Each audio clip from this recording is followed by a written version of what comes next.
Welcome, my brother. Now, I want to ask you a question. Do you actually trust other men and other guys? And I don't mean trust them to do something for you or show up to work or something like that.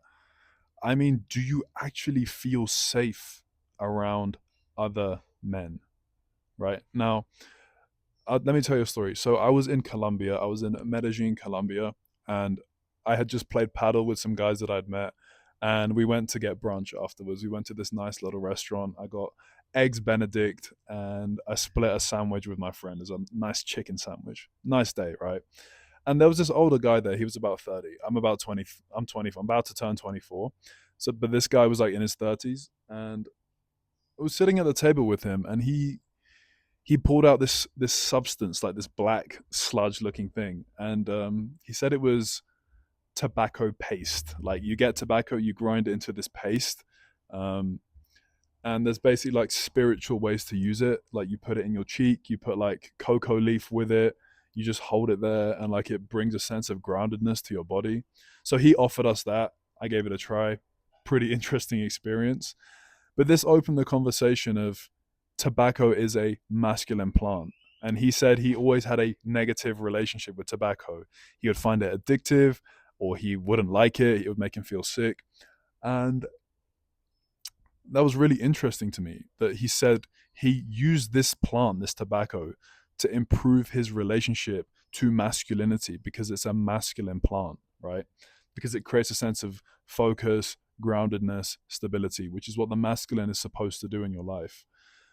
But he started telling me stories about his childhood, and I'm sure he won't mind me talking about this because I'm not mentioning his name, but he told me how he grew up in quite a strict Christian cult like family where if you go against what they say, they kick you out. So at the age of 18, he just wanted to explore. He wanted to not like do anything crazy, just like, start doing some basic things like, meeting women and stuff like that.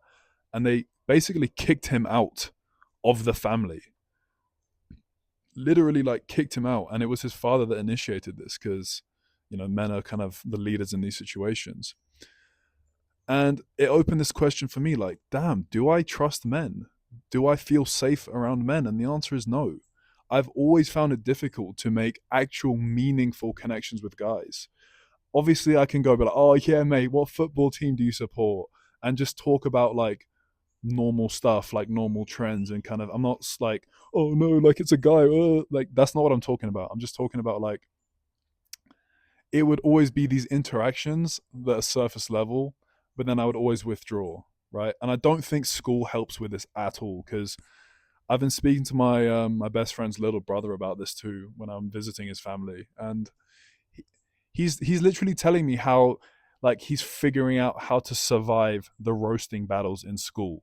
And oh my god, dude, I can relate to this so much. At my school, like anything and everything, you will get flamed for it by the other guys there. Like if you go to the gym, oh look at him, he's trying to get muscles. Look at him. Oh, it's something like that. Or if you don't go to the gym, oh he's fat, he's got bitch tits. Oh look, look.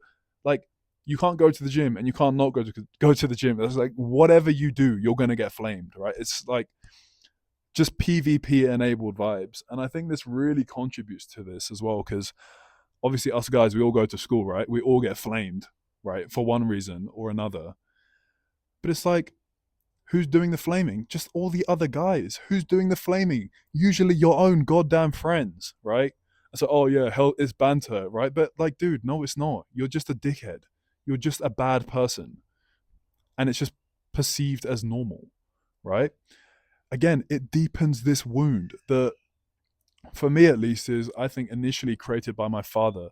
His absence, walking out of my life, creating instability in the house. Like I said this in my other video, but like when I was younger, he would just leave. He would just go out the house and leave. And then when I was about 9, my parents got divorced, and I left with my mum, and he decided not to come. We moved to England, and he didn't come. He never came to visit. I still saw him, but he never made any effort to be in my life after that, and that was hard. As a 9-year-old kid losing your dad, like who was already pretty absent before that, it was hard. And it that's where the mistrust begins. You can't depend on this kind of man. He's in and out. He's going in and out. He wasn't there for weeks. Apparently 6 months was the longest time he was out of my life as a child. Just left just left the house and then come back for 6 months. Dude, how are you supposed to trust men when that's your experience? If you've had a father who hits you, who is rude to you, who makes fun of you, who calls you names, who leaves you, right? How are you supposed to trust a man like that? How? But that's where you learn your relationship to men. That's where your relationship to the masculine begins, is with your father. And if that's shaky, then how can you trust it? Coming to school, getting flamed, gets even worse. So, like, is it a surprise that most men, I think, by the age of like 30, have like one or two good friends? Is that a surprise, or zero? Like, all they have is their wife, and that's it, or their girlfriend, and that's it, right? Is that a surprise? No. It's tragic because, dude, men have no one. They have no support network. Like, there's this thing, you shouldn't cry in front of your woman. It's like a quote, and I kind of get it. What it's basically saying is, don't bring these kind of emotions to your woman. But who do you bring them to then? It's supposed to be your male friend, and this is where the importance of brotherhood comes in. See, I've been lucky enough to have a best friend for the past 10 years, right? My best friend Shez, who we met in school when we were like probably like 12 or 13. We weren't friends. We hated each other initially. After a couple years, like, we eventually became friends. We were both trying to go to the gym, get girls, and like be cool, and like we had this shared purpose, so we became friends. That friendship has just continued for the past 10 years, and it's been different to all of my other friendships with guys because there's a sense of trust. There's a sense of, I can actually rely on this person. Like, dude, the amount of stuff this guy has done for me is like, I was having an argument with my girlfriend once, and she said something about him. I was like, dude, just shut up. Like, you do not know what this man has done for me. You will never understand what he's done for me. And you will never, he will always have my loyalty over you. I hope you know that. Like, because of the commitment and what he has done and the brotherhood that we have shared, it's just not even a question. I will always choose him over my woman. And I know he's the same, right? I'm lucky enough to have had that. If I didn't have that, dude, I would just feel so alone because that's how I felt with other guys. Like, I felt so alone. If you've never sat down with your brother and cried, if you've never cried to your friend about something that's hurting you, how I got cheated on by my first girlfriend. Initially, I didn't open up to him because of this like school trauma that we still had together, but as the friendship developed, I managed to open up more and more, and I was able to share these things. Dude, I remember, because we run a business together. We were on a Google Meet having a meeting about money, and business was struggling, and like, I just cried. I started telling him like, dude, my mom's not doing too good right now. She's pretty unhealthy. I need this business to work so I can provide for her. And I just started crying because I was just afraid. And the way he responded was just incredible. He was like, dude, I'm going to take this more seriously. Like, don't worry. Like, when you have someone like that in your life, your trust naturally starts to grow. But if you don't, if your friend calls you a pussy for that, if your friend says to you, oh, bro, just man up, stop being such a little bitch, like, how can you trust that? How can you trust that as a brother? Like, maybe as a military sergeant, cool, but we're not in the military, bro. We're living life here.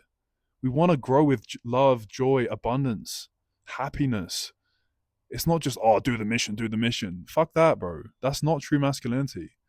That's just military discipline. So, anyway, I just want to re-emphasize the importance of brotherhood, of building this trust with men. And the way you do this is through emotional vulnerability. Now, this is where you need to have the awareness. Don't just go around to dickhead guys and be like, oh, bro, my girl cheated on me, because you're just setting yourself up to get fucked over in that kind of situation. What you need to do is actually have some awareness. This is the advice I gave my friend's brother as well. You need to have the awareness. Look at who you're talking to. How, big ass bug. How does he speak to other guys? How does he treat you? Share something maybe kind of vulnerable, like, oh, I just fell over the other day, or sorry, that's a weird example. What's a nice example? Oh, I had an argument with my girlfriend the other day. I felt pretty sad about it. See how they react when you say something like that. Oh, really? What happened, bro? Like, did she say something mean to you? Oh, don't worry, bro. It's okay. That's not true. You're a great guy. If he says something like that, certified G. You should be friends with him and you should be more and more vulnerable with him and see how he responds to it. But if you tell him something like that, like, oh, I had an argument with my girl the other day, I don't feel so good. He's like, oh, you've been a bitch. You've been a pussy. Oh, look at him. He's sad. Hey, like, look at. If he says shit like that, get away from him, dude. Like, that is not someone you want to be around. So I'd say that's kind of the litmus test to find this kind of brotherhood. It's just baby step the vulnerability. Not something too crazy, but just a little bit. If he makes you feel good afterwards, that is someone that you should be friends with, and that is a man that you can trust, and you need that in your life. You need more of this in your life because it will help you so much with your business, with your future relationships, with any other your spirituality. To have a masculine brother you can trust who pushes, who supports and grounds you will make all of those things easier. I promise you. So make sure you create that in your life. So yeah, bro, get on with it. I'll catch you later.